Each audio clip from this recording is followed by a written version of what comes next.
What's going on, guys? This is Ketchup here once again, and this character tech video is going to focus on Dr. Fate, who at this stage is quite an obscure character really. He's not really used in competitive, and there are a lot of different details to this character that aren't really known by the masses, and more particularly, which is what this video is about, when he has his trait activated and he drops down an Ankh to extend combos or to have block pressure, different things here and there, all involving this traded Ankh drop.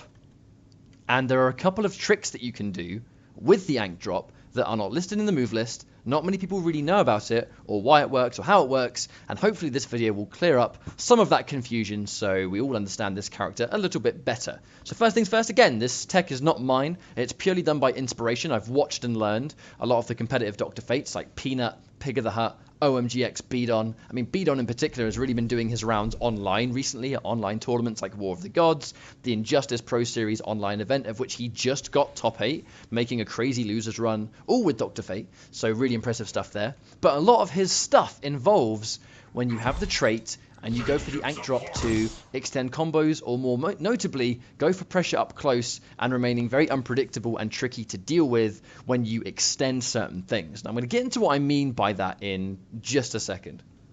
So first things first, down back 3 will summon the Ankh, down forward 3 will drop the Ankh. When you have no trait, it will just track them and land as normal. The second multiple Ankhs are on them, it will then create a beam that comes down automatically, and it's really effective on hit launches, on block. It's kind of like a projectile in itself. This video in particular, it's going to talk about what happens when you have the trait and drop an Ankh. As you can see, down forward 3 Ankh drop will be an attack in itself when you have the trait activated. Each Ankh will have its own hitbox, so I'm going to turn them off block for now, just so you can see. If I trait and drop them, the opponent will get hit by the follow-up Ankhs because they all detonate at a set time, one after the other. So in combos or on block, you can get some really good stuff there. But the video is to focus on the fact that there are a couple of specific things that you can do with the traded Ankh drop that are not listed in the move list. Keep in mind, this is actually patch day, stream day. I'm recording this video. So this might change, they might put this in the move list eventually, but right now, as of today, it isn't in the move list. I've got it right here just to show you. But I'm going to show you a couple of cool little things that you can do with the Ankh drop. You'll notice it's a set distance. Down forward 3, the Ankh has very short range. However, if you hold the 3 input when you do down forward 3, you'll notice that the Ankh goes significantly further away. It's a far distance drop rather than a close distance drop. It's a set distance. If I do it from this range, it won't work. If I hold it down, I didn't hold it down there, but as you can see, it misses because it's way too far away on the other area of the screen. But the ability to change the angle of which you drop the traded Ankh is unbelievably important for a multitude of different ways. The obvious one being combo extensions. We all tried this day 1 where you go 4-2 up 3 drop and it didn't work. We were like, man, that doesn't work. That sucks. If you go for the far drop, you'll notice that you can.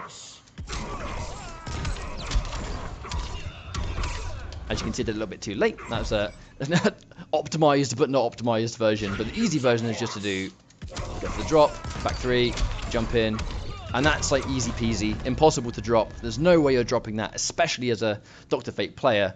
You can go for 1-1, forward 2, but you get like an extra 10 damage, I think. So whether that's worth it is up to you. But the point is, you can go for a full combo off this now. It's very easy to do, impossible to drop, and you're going to get that every single time. Send them full screen. Now you can zone like Dr. Fate also can do very, very well. So that's the basic of comboing off of it. The extra element I'm going to talk about is you'll notice when I have multiple Ankhs and trait, the opponent flies far away. If I go for the far Ankh drop and trait and hold it down for the down forward 3, the opponent now flies towards me rather than away from me. So this naturally is going to give you combo extensions in different ways. How useful that is, I haven't really experimented with extra combos, but you can definitely do it. It will definitely give him extensions he didn't have before. That's actually not the interesting element of this video, so I haven't explored it. The big kicker for this video is how the Ankh drop on block allows Dr. Fate to be really unpredictable, really weird to deal with on the defense, and it's something that particularly omgxbdon does all the time. When he builds up Ankhs from full screen, While he zones out, he'll go for the orbs to guarantee ankhs. He'll freeze the odd orb to leave it suspended. They can't really go in, so he'll zone out and build up these ankhs. The second he has the ankhs ready to go, he starts using it in block pressure. Now, how does he use it in block pressure? Well, I'm going to show you. There you go. He goes for a teleport drop. As you can see there, the ankh comes down afterwards to extend. So, first of all, you use the extra ankh drop as an extension of pressure, really. So you'll go for a string, like 112 for example on block, and you use one ankh. You only need one ankh. So you do 112, drop as an extra hit, and then you go for an extra extension on block. In many ways, the opponent will then try and press buttons after 112. The ankh drop will either keep them blocking, or they get hit by the ankh drop, and then forward 2 push will actually combo. And because we're in trait, forward 2 meter burn push will actually full combo into a launch. That's the absolute beginner element of dropping down the trait on block.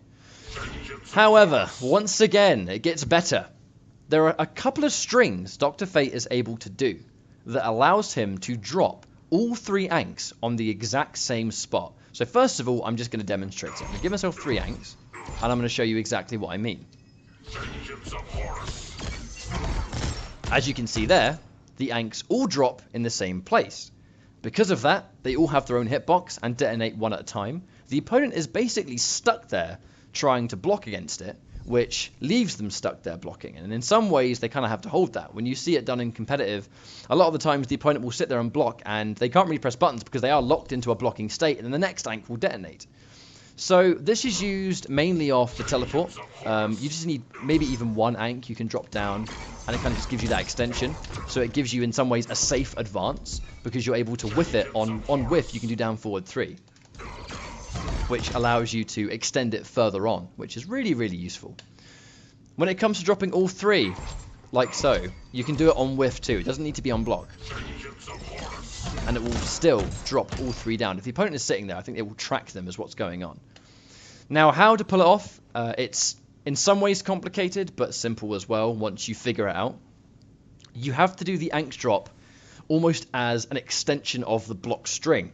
So I'm going to do back 3, down 3, up 3. And then right before he takes off, I then do down forward 3. So in some ways, it's an extension of the block string, and that's why I'm getting the ankhs to drop in one place. I don't know why it works, but it's done as an extension of the block string and done pretty soon afterwards, and they will all drop down.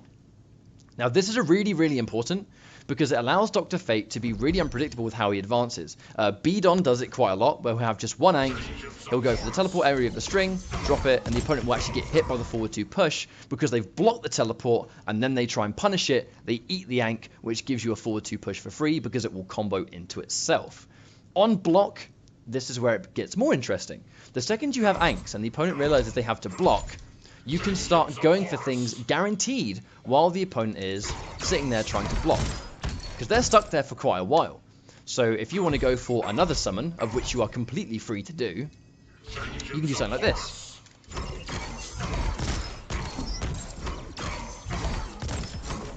So what I just did there was I had all 3 ankhs out at the time. I did the string, dropped all 3, summoned a free ankh, went for it again, extension, forward 2 push, and if they would have tried to press buttons there, they could have potentially got hit. Not all of it jails completely. The point I'm trying to get across is that by utilizing these extra elements of the ankh drop, Dr. Fate has a little bit more creative freedom. And that's just one of the many things you can do. You know, if you want to get a little bit, I guess, gimmicky as such, you could drop all 3 ankhs here, do the same thing. And then, you know, just do it a little bit further on. You've got your traded damage over time effect. So let's mix that. Let's put that into the mix.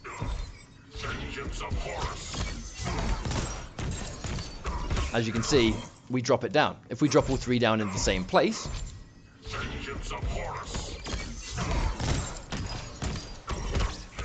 as you can see there, like, you know, that they're stuck in that position and they're taking damage over time. That's a little bit more gimmicky, but again, I'm trying to show the basic idea of how it works. So at the end of the day, if you're playing Dr. Fate, really get the hang of using these extra tools that are at your disposal, because, you know, you can go for your ankhs, go for the drop for pressure, give yourself a free ankh, and then just go for a grab. Back in the day, that used to actually combo until they took away the ability to do so. But that was a really interesting setup, actually, that you were able to do that beforehand. So what I wanted to do was just show you that you can drop the Ankh far, close, or directly on top of them, depending on the string that you use, and then build up the Ankhs and then use them as offense as well as keep away. You're always going to have Ankhs available as Dr. Fate, because you can play your keep away game, go for the orb. While the orb's on the screen, there's not much they can really do to stop you from summoning these Ankhs, because there's a lot of obstacles, and then you can just go in and then, you know, cancel into your trait, and then you can start establishing a lot of pressure with the Ankh pressure that you've just established. So this was just showing the absolute basic of what you can do. The list goes on of the possibilities this character has with it, but I wanted to show a couple of the applications and why it can be useful, and how this is an extra element of playing Dr. Fate. So hopefully you guys learned something.